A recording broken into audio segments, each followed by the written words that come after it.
It is an honor to have you here with us on our DataCon episode.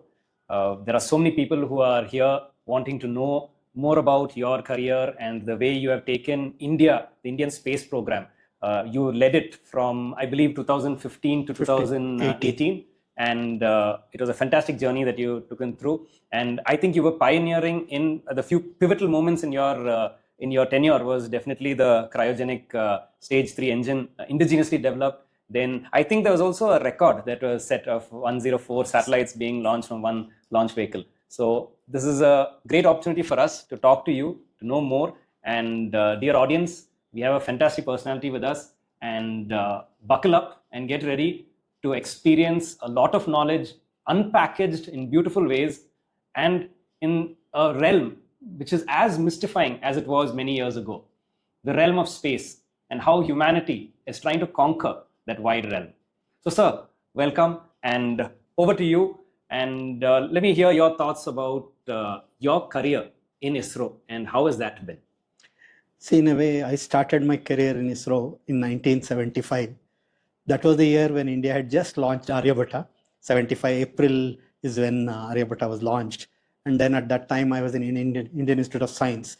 And then I had the opportunity to listen to the project director of that Aryabhatta satellite. And that was Professor Rao, who gave a talk there. And that was one of the things which, in a way, you can say, inspired us to look at getting into space activity. Because by the time I could complete my physical engineering course in MTech, which was one of the very unique courses at that time, which was already actually bringing to reality interdisciplinary work in the academic institutions.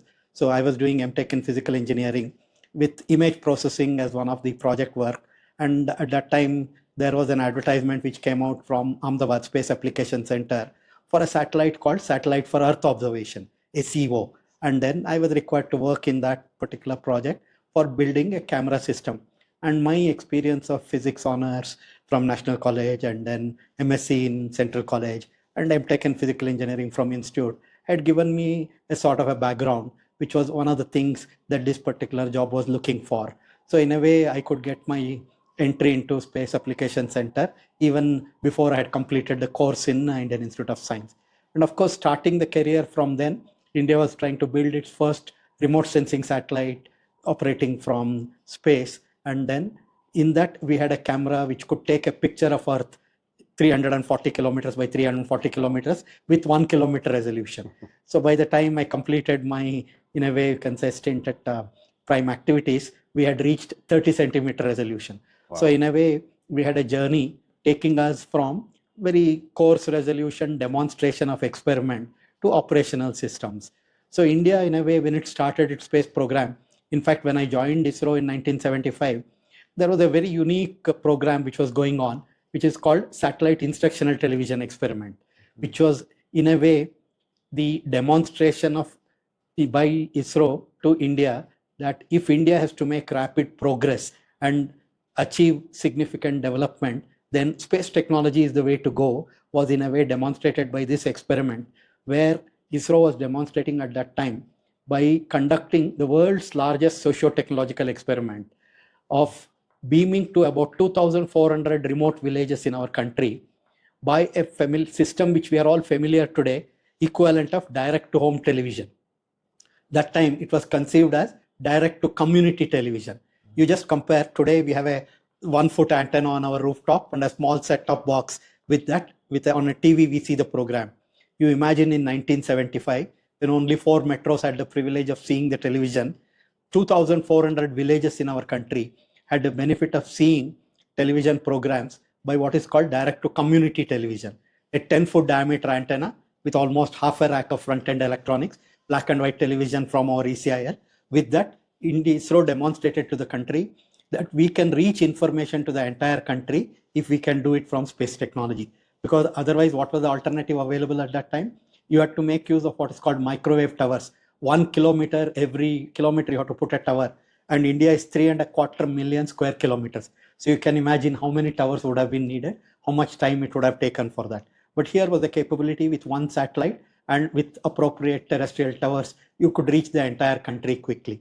And that experiment of 1 year was going on when I joined there. So there was a lot of buzz at that place. And we also had the privilege of seeing in our antenna there, ESCUS antenna, the Olympics, Moscow, that Olympics which was going on, and we were seeing all the Olympics on the television there. But anyway, coming back to my work, I started working on Bhaskara satellite, and then gradually we went on building imaging payloads which had progressively greater and greater capabilities.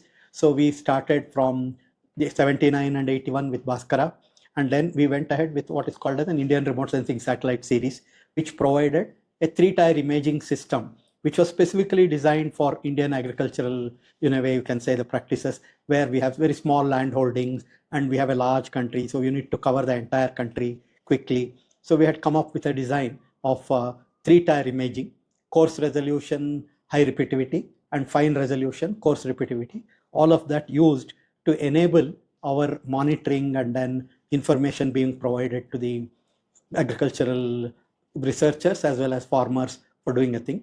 And other thing that happened in the initial period in the 70s and 80s also, after demonstrating site, India came up with the INSAT program, where communication, broadcasting, and even weather monitoring was all incorporated in that. You can easily see that super cyclone used to result in loss of thousands of lives.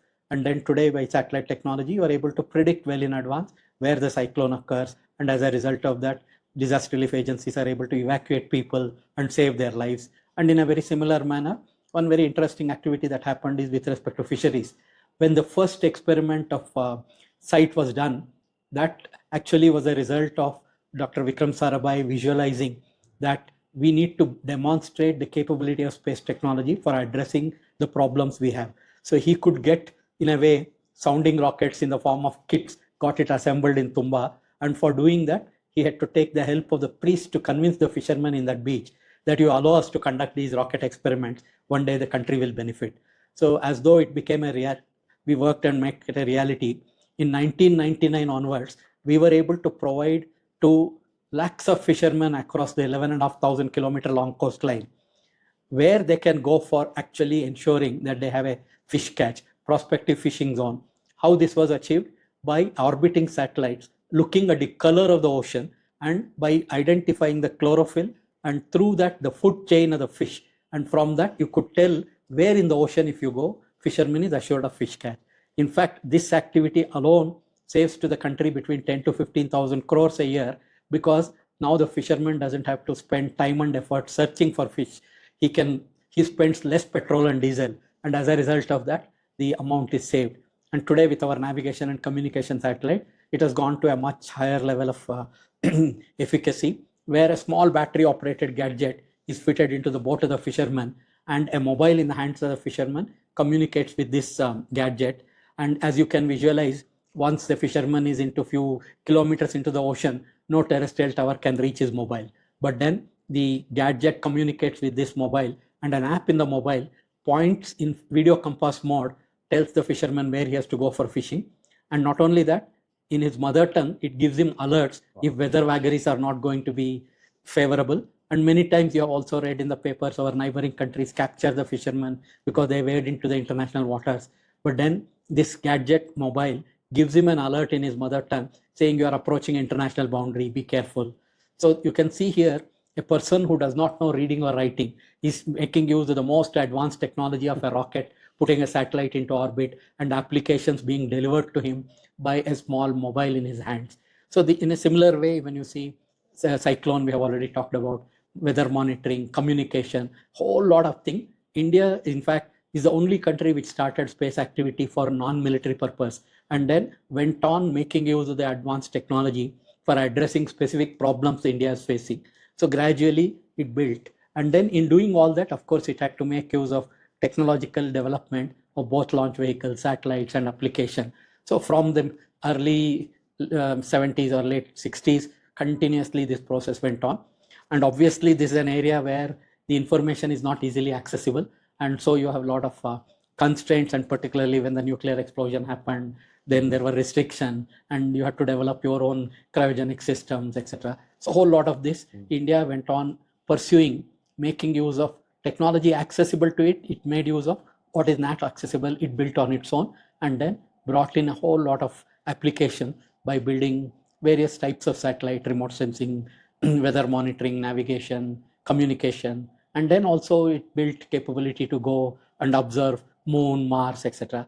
So in a way, space technology was used by India to enable the country to address the key problem and build technological capability as it progressed. Right. Wonderful, sir. Wonderful breakdown of your journey and in ISRO. And it looks like along with you, ISRO has grown massively. And I really like one point that you stated, that ISRO and the Indian space program has always, the core focus was civilian betterment, community betterment. And the wonderful things you touched upon, where 2,400 villages had television access in a developing country in 1975, is phenomenal. And there's always been that question of why spend so much on a space program. Obviously, people have not read into it, gone into it, and I don't think the public has had this lens to look and analyze the space program that you just broke down for us. Maybe another question, if you could just help us understand, help our audience understand, the value that the space program has brought to our lives, in the sense of operating indigenously, a developing country operating indigenously. And I'd love you to talk a little bit more on that, sir. And of course, an instance from your tenure as chairman as well would definitely help in that. See, one of the key things you need to appreciate is this technology itself of going beyond Earth is something which has, for various reasons, how it started itself. If you look at it, is an intense competition between two superpowers for demonstrating who is more capable militarily. But when they are doing that, see, the thought processes in this land was, how can we make use of this technology of going beyond Earth to address the problems we are facing? And it was all the time that key focus to solve the problems we are facing by making use of a disruptive technology which is becoming available. And it is this single-minded focused effort which made a difference. So it was necessary that India should have this capability of doing space activity all its own, but then it had to go step by step, and the technology itself being dual use, not many things were available, easily accessible. Unlike today, the information itself was very limited. You have to go through only books and journals. Obviously, you can see the information they carry would be decade old, and then nobody who is advanced would be ready to share their information. But then, notwithstanding all that, when you are trying to solve the problem for yourself, we were able to do many things very differently. So we built our own simpler launch vehicle, SSLV, satellite launch vehicle, then augmented satellite launch vehicle, PSLV, GSLV, etc. Obviously, you had started with a very small 40 kg satellite being launched. Today, we have reached up to 6 tons to GEO, and then even going beyond to human space mission, etc. But then for doing all that, you have to build a capability within the country using what is accessible to you, and what is not accessible, do it yourself. This is where one of the key concepts called leapfrogging emerges. And what is leapfrogging as a concept, if you look at, see, normally when you want to reach a height as a high jumper, what do? You generate enough momentum by running over a length of distance. With that speed, you take off. That means you have to prepare yourself for a jump by building momentum. Now, what if even that much space for building momentum is not available to you? You have to jump from where you are standing. That is where the frog's activity comes into picture. Frog conserves all its energy, and in one leap, it tries to reach a height. So same way, India had to do this kind of a leapfrogging in many technological areas. So that's what it learned. And that's why you would see in many narratives, leapfrogging is being talked about, etc. Yeah. Now, India, again, as you saw, started its journey after many centuries of external rule. So it was a constant struggle for the people who are running the country to find resources for doing anything. And obviously, like we said, to start with, somebody talking about space technology itself would have looked outlandish. But then a small percentage of government budget they were able to provide. And once they started seeing the results, when that experiment was demonstrated in 75, then onwards, it became clear that this is the way to go. But then even then, it was only limited resource that was available. With that limited resources, the organization had to build its capability and keep moving ahead.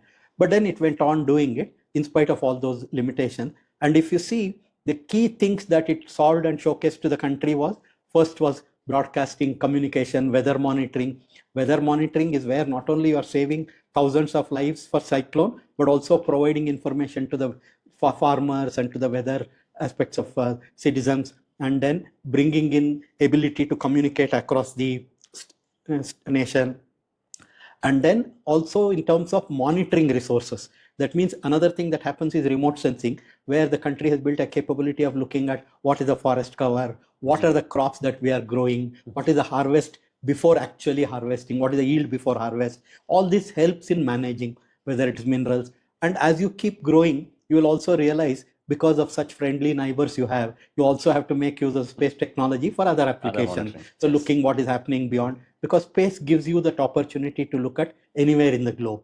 So as you keep building your skill and capability, you need to become contemporary and you need to elevate your competence. And when you want to elevate your competence, you have to challenge the people who are working in that area with more and more difficult activities. That is where, for example, space science missions of Chandrayaan and then Mars and then Aditya, all these things come. Because unlike geostationary, which is only 36,000 kilometers, you are now trying to go to 380,000 kilometers or millions of kilometers, 200, 400 million kilometers away from Earth. When you have to carry your objects that far, not only should you be able to control that, you have to miniaturize, make it work. There's a whole lot of technological development. And similarly in launch vehicle, while you build your machines, etc., you have to build new capabilities within the limitations of what you have.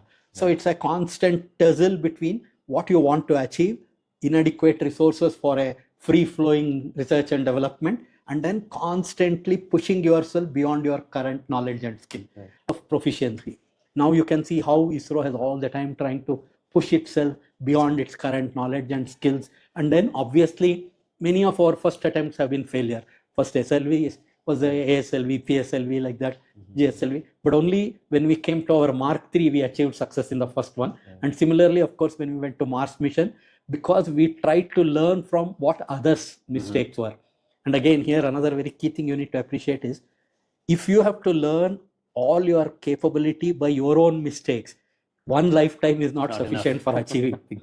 So if you want to do something, can you learn from others' mistake? If you can learn from others' mistake, not only can you be called smart, but also you will be able to do things. So this is where Mars mission, if you look at, because the innovation and opportunities unlocks is limitless, but if you're held back by that fear, you're just paralyzed. And I like what you said, so that what is not accessible, build it yourself. Correct. But I think there's a caveat to this, that India had limited resources, low budgets, and yet this was achieved. So that is critical. And so moving on with the technological advancements that you have been able to do, the risks going beyond what we understand and figuring out new things, there is a technological behemoth that is out there right now. Artificial intelligence, which is taking over everyone's lives first, because a lot of our thinking, our preparation, our strategy is supported by artificial intelligence. Industries, companies are moving towards that. There's a lot of potential over there. I would like to know about the role of artificial intelligence in the space industry, in the space program at ISRO particularly. How has it been used? How do you see it being used? And what does the ecosystem look like a decade from now? If you really look at this particular aspect of what you are calling as artificial intelligence, if you try to break down that into that, now you see in space activity, what are you trying to do? Just for argument's sake, you are trying to build a robotic system, take it beyond Earth. And then when you want to later put humans into another planetary bodies, etc., one of the things you are trying to find out is, by sending a robotic system to those places, learn about what is the environment there, what is the situation, build enough capabilities when you want to take life there, provide an appropriate, safe operating conditions for that. That means you are trying to build a machine which can learn about what is happening around it. Now, any robotic system you build, what is it supposed to be capable of doing? Obviously, that robotic system is designed for performing a function.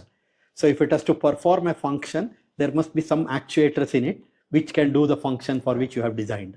Then it must be capable of taking some inputs. So given those inputs, there is a controller within that robot which takes the inputs and delivers commands to its actuators to perform the function what you have designed. And you have stored many of these instructions in one memory in that robot. Right. Now your robot has basically these four elements: input taking sensors, functional performing actuators, one controller, and one memory where the controller has instructions available for it to hand it out to the actuators for delivering the action. Many times when you are doing these designs, each of your design has a design limit, because every actuator performs only to the design limits of your visualization. But then when the robot itself is performing that action, it does not know whether what it is doing is it within its design limit or not. Now the whole thing that we are doing, what we are doing is how to build features into that which can keep improving. Yes. So obviously you have to build more and more design into the whatever intelligence you are building into that. So this is where you start making your programs more and more complicated. You will try to visualize what all conditions should be there, how it should work. This is how you start building slowly some intelligence. If condition is X, do this. If condition is Y, do this. That means you start building. Then you also tell, if this is the activity, make use of this actuator. If this is the activity, make use of this actuator. That means the intelligence you are trying to build, finding out based on the inputs, how to perform, how to manipulate, etc. But in each of this, you will start seeing you need more and more complex action. Because everything you cannot visualize. Whatever you have not visualized, if that situation it encounters, what will it do? Many times it may hang. True. Now, if it hangs, you have to build some feature in that to deal with that. Right. So that means you will go on improving your design in that. Now, this is where you realize what has human being doing so far in this world. Now, what is the correlation between this robotic system and the human being itself? Suppose I were to ask you this question. Okay. I have talked about 5 elements in this robot. Yes. Can we map these 5 elements to human beings as a robotic system? In fact, while you were talking about it also, I thought, that initially my son, who's now 4 years old, he would just walk off the edge of the bed and all of that. But now he has understood that, this is my limitation. If I fall off, I'm going to get hurt. And then there's something that controls him. Yeah. So now if you think about this, can you visualize the whole thing like this? See, as a human being, you also have all these 5 elements, right. Sensors, actuators, controller, and 2 types of memory is operating within you. Now, initially what humans did, they had all this, right? From the time they entered this world as a child, all of this is there. Right. Now, the intelligence which is operating the child is actually trying to take all the sensory inputs, trying to figure out what commands it has to give to its actuators for itself to operate, survive, and navigate its life. Right. So can we say there is a design feature in that which says, mimic what is happening around you and evolve yourself? Right. So now this is how you can see how you learn your language. The child is simply getting bombarded with sound from people around. But with some sound, it's also trying to make sense. When this sound and this voice spectrum is there, they are implying this. So it starts writing its own rules and starts storing, starts making use of it. That means that controller is doing the process of learning. So now if you think on this, what is the natural process of evolution? You reduce all your physical labor with machine. What is the next step? You will start thinking of how these machines can be made intelligent. Right. Now for this, today what you are trying to do, artificial intelligence, is in a way trying to mimic this intelligence. Right. Right. So there also, if you start thinking about it, things will emerge. Now you are trying to do machine learning. Now what is machine learning and what is pattern recognition? And does the human system do pattern recognition? Absolutely. And is that what you are trying to do there? Like that, if you start seeing everything you can map, that means humans started visualizing how things are happening. How is it happening in nature? How it is happening within the system. So today, in a way, you can say the desire is to build mechanisms with the technological tools you have built to do activities which in some ways mimicking what human systems are doing by making those gadgets perform. Right, sir. And if I would say that, in our space program, this thing, are we looking at obviously no, it has to be there. That's what I said. Every probe you are building, see, for example, if you take a Mars probe, from the time you give a command from ground, how much time it takes to reach when it is 400 million kilometers away. Even at speed of light, your electromagnetic radiation requires 12 to 13 minutes to reach there. Wow. So you give a command, command reaches there after 13 minutes. It tells whatever it has received and responded, sends you back, half an hour is over practically. Right. So can you do real time dealing with that problem? Right. You give a command, there is a latency of half an hour. So by the time anything could have happened to that. There. Right. So unless you build intelligence into your system to deal with its problem by itself, so you have started building that intelligence. So beautifully broken down for us. And I want to feed off that point of efficiency that you mentioned. Yes, humans run at far more efficient than any of our data centers out there, which is consuming large amount of energy. there is a concept out there which is data centers in space. It is theoretical. There is a company working on it as well. It is an engineering concept. But what are your thoughts on it? And I'd like to know more about that. Again, coming back to this ability of humans to build on whatever technology they have got and then make things happen. Now, obviously, as you want to run more and more computational things, etc., you require more capable systems, and then the amount of problem solving requiring millions of variables, they require huge system, and for running them you require these data centers, etc. Now, why people are talking about using data centers beyond Earth, etc., is because of the power that is getting required to feed this system. This system requires a huge amount of power, and that much power when you are generating, there is a lot of heat is also generated, because none of this is efficient and a lot of energy is lost in the heating of this thing. Now, how to cool that becomes very important, and for cooling that, that's where people are looking at whether immersing it in ocean or in space. When you take, what is the advantage in space? Temperature of any object depends on how much heat it is losing to how much heat it is gaining.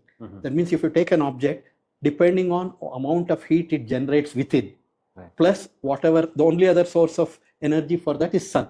So amount of heat it receives from sun, and then in a surface which is seeing deep space, the temperature is as low as 4 Kelvin. That means it provides a surface from which it can lose heat. So it's almost like a plate, one surface keeps on losing heat, and then so such capability of reducing temperature is available there depending on what surface you make it away. So the idea is to keep the energy consumption of cooling to a lower and lower value.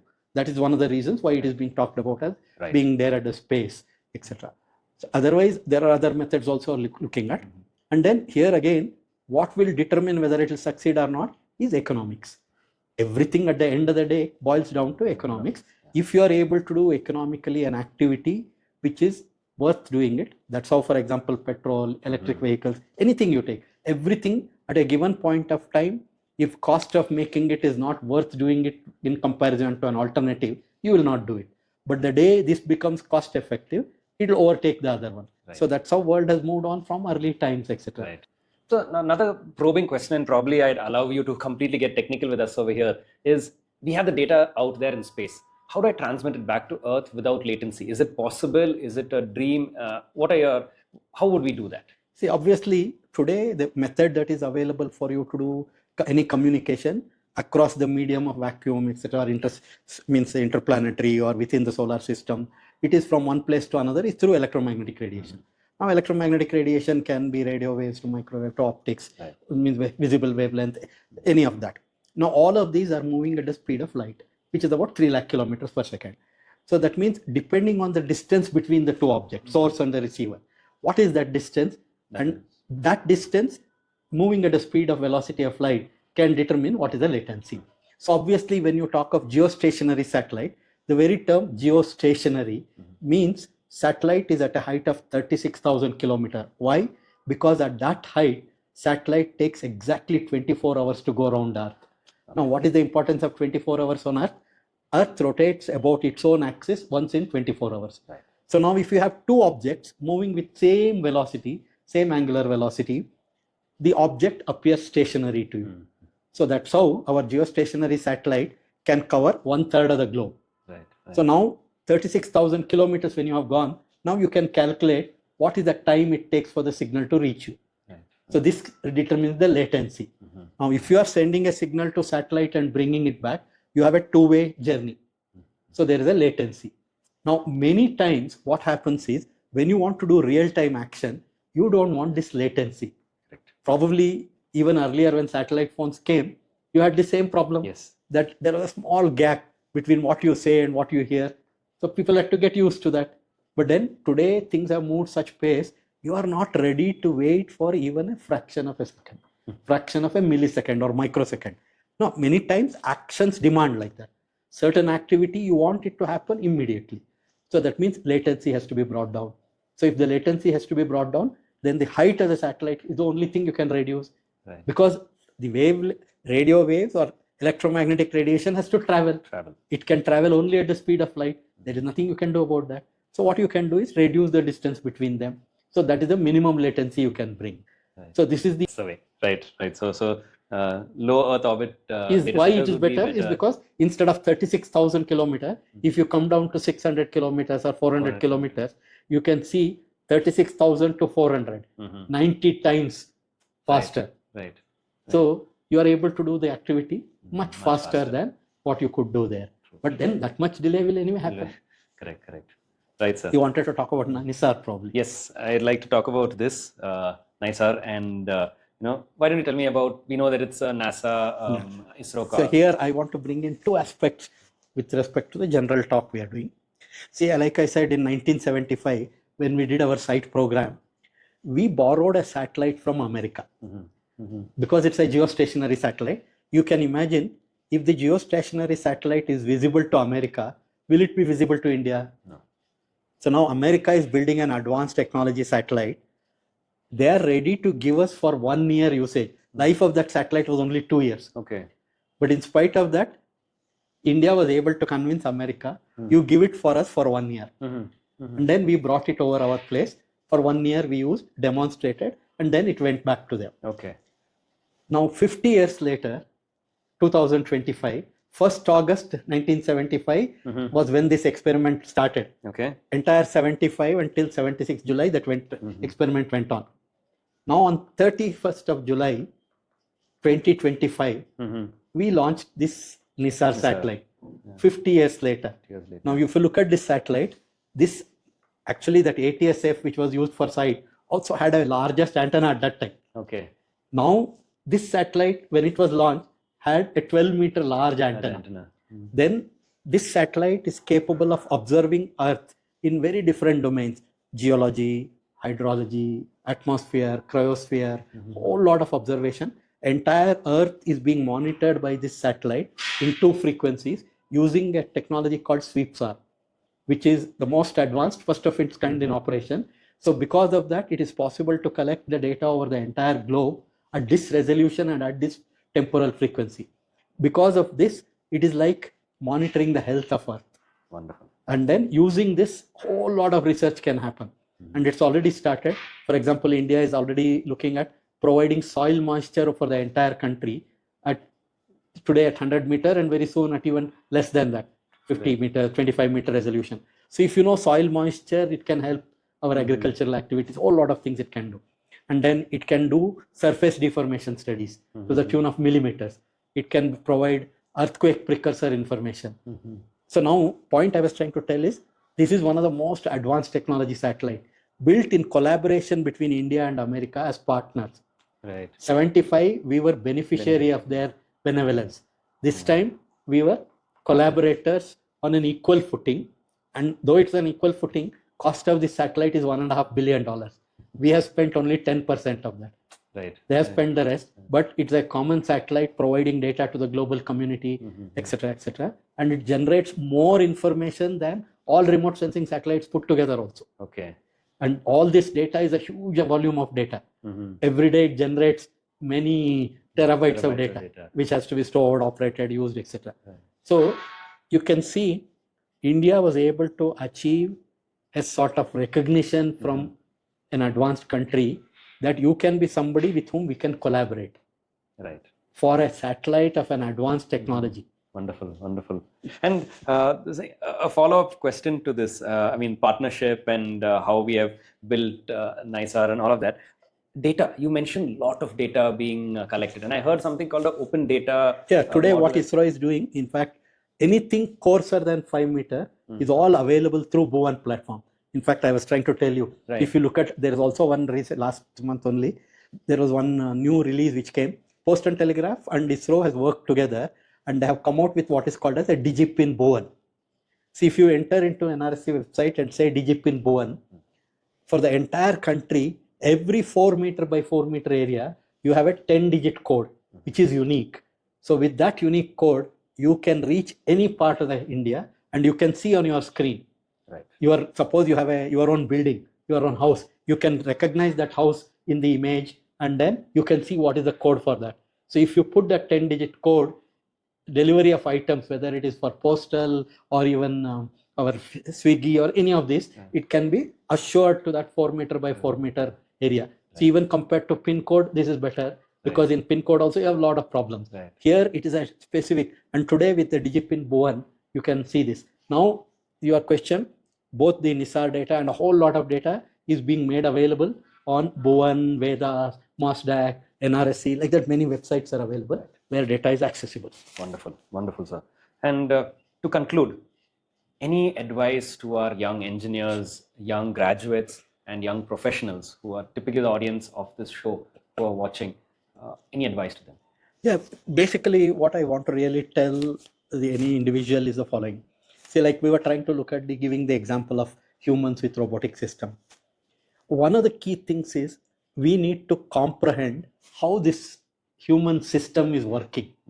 See, if we are able to visualize that this is a system operating with 5 sensors, 5 actuators, an asli intelligence, and one memory which you have inherited, which may contain some equivalent of factory setting, default setting information. Another memory which you keep building by virtue of your own existence, and using this, you are operating yourself. So if you start trying to understand your own self, no matter what you are doing, you have an asli intelligence taking care of you. We hardly spend any time in understanding how this system is operating.